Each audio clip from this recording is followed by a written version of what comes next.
Well, we're here at the Brewer Automotive Equipment Plant today. We're going to show you how to unload a body buddy, auto body buddy, if it comes in by truck line or whatever.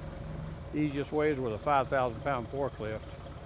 You notice the chain on the back of the machine here, it'll come like that. You just drive your forklift in over the chain and under the beam in front of it, and that's the proper way to pick one of them up. And then tilt your forks back just as far as you can to get the most of that weight as you can off the front of that trailer. And then we're going to raise it up. And we've got all the accessories and all the pumps and everything is on this one deck. We got it bolted to it for easy shipment to where you get it all in one package. Once you get her up and clear out of the way, you can get your trailer out of the way. And it's set up there right now to where the very back of the auto body buddy is on the forklift, and the very front of it goes into your work bay. So whenever you drive into your spot where you're going to leave it all the time, you've got it right in the right place to start with. Okay, we're assuming you got it in your work bay just where you want it to be pretty well. We just set it down all in one piece. You got about 200 or 300 pounds on here right now. So let's get it on the floor here and then get this forklift out of the way. And then we're going to stop and show you how to put this thing together. Get it to where it really works for you. So you're going to have to tilt these forks down a little bit here. We're done with the forklift. The heavy work's over with for now. So as you can see, the pump is on the other side. The first thing we got to do is get this pump loose because we haul it attached to a unibody stand. Get the impact wrench here. It's 7/8 bolts and everything in this machine. And if you notice this unibody stand here, one clamps forward and one's back. The one that's actually holding the pump that he's going to loosen here is the direction it should be. So the other clamp on the other side is going to have to be replaced. It needs to be moved to the other side to where they'll work out the way they should be.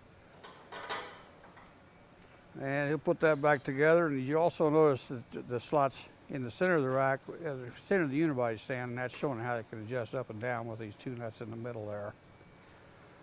And big thing about these unibody stands is you should be able to put on any unibody car without the use of a jack. They're just the right height when they're all the way down. They're very flexible and movable. What needs to be done, you're going to get this thing back together here the way it ought to be. Now you'll actually have 4 unibody stands that got the clamps on the right direction to do the right thing.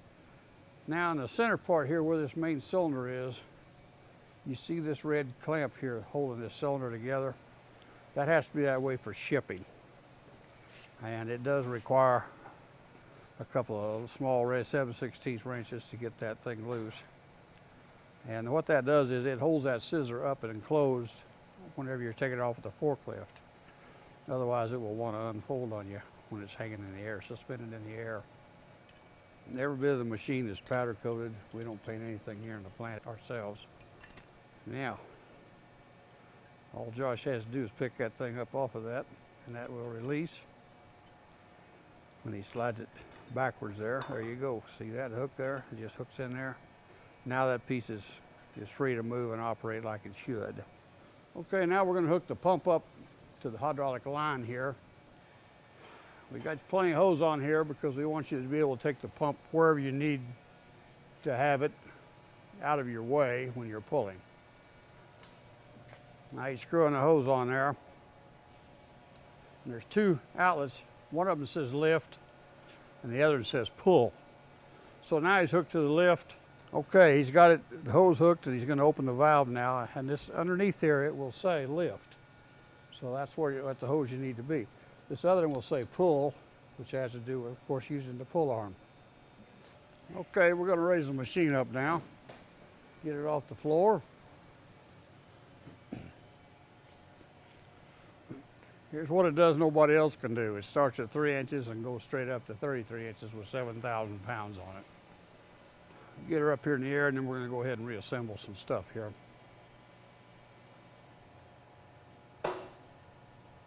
Everywhere it bends and flexes, it's greasable. So you can lubricate it up periodically. That's good. That's the top position. It's 33 inches off the floor. That's going to get your car up to probably 45 inches to the pinch weld or so. Now I have Josh put the handle on the cart here. He's removing 2 nuts here off these studs. Now this is the cart that'll handle your pull arm from now on. You won't be using it anymore with what you're not just rolling that cart around.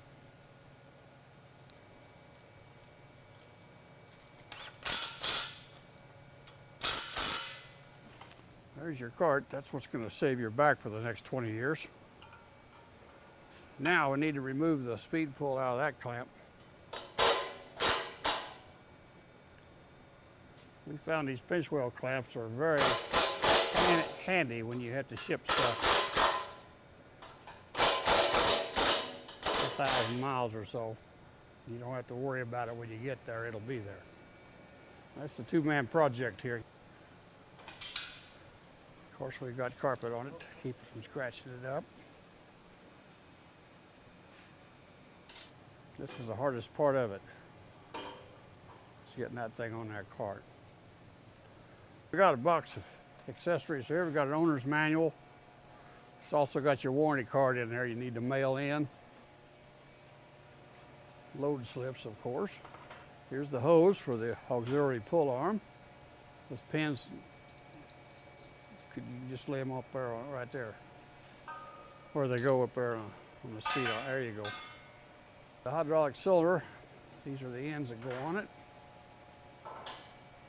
The cylinder itself.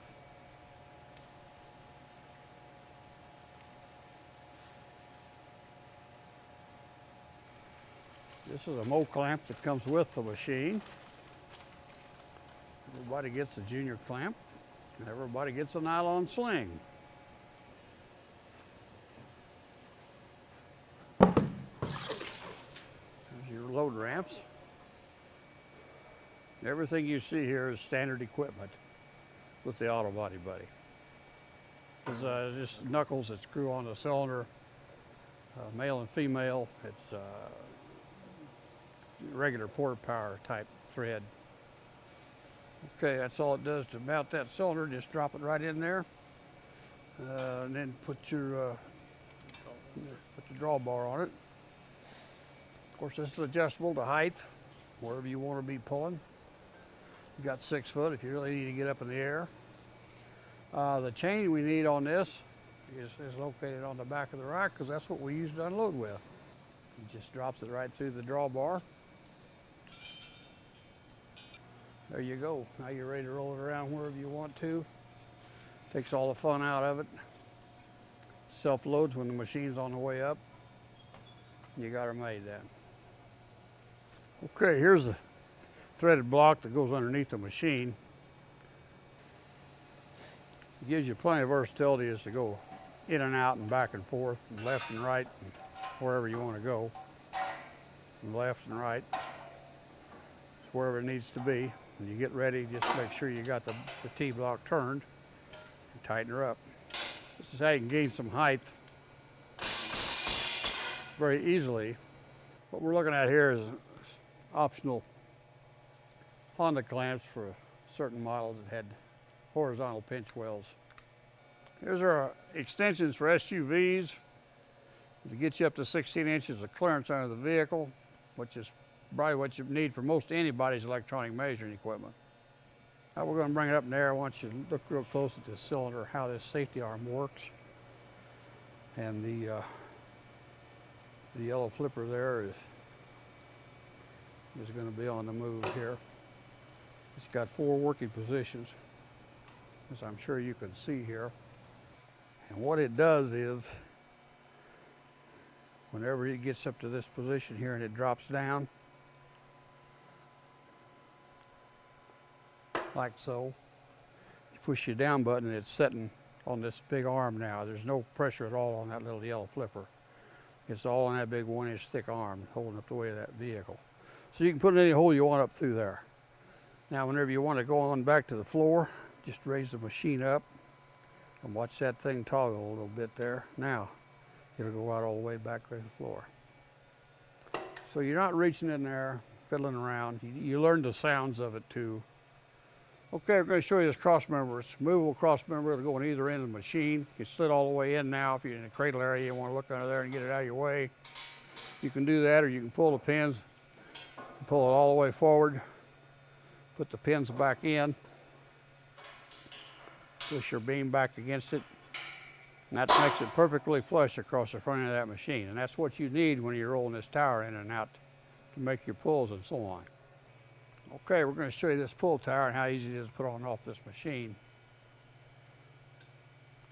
Just roll it right in there. Notice that tower will rock a little bit to where it shows you the easier way to, that's the easiest way to put it on.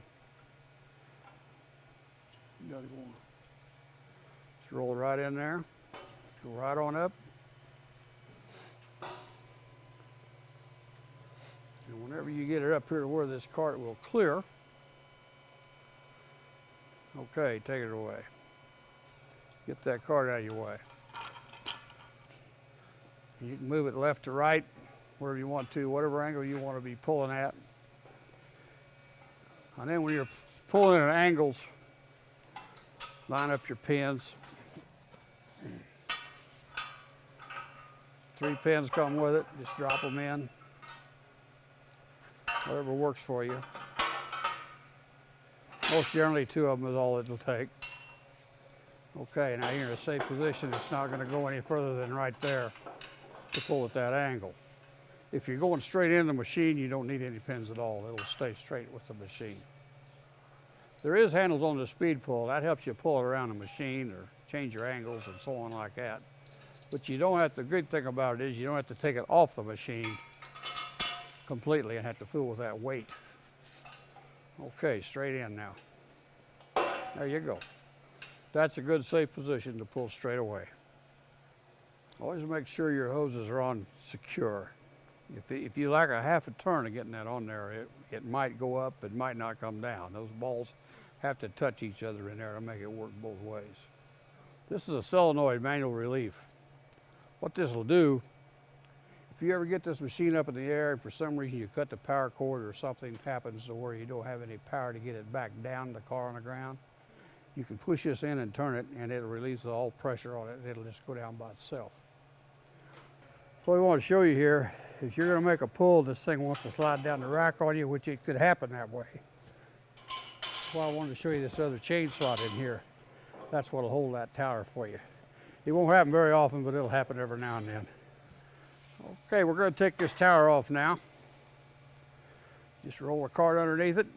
Line up the back part. Don't worry about the front. Go on in. There you go. There you go. Should come off of there. Roll right out of there.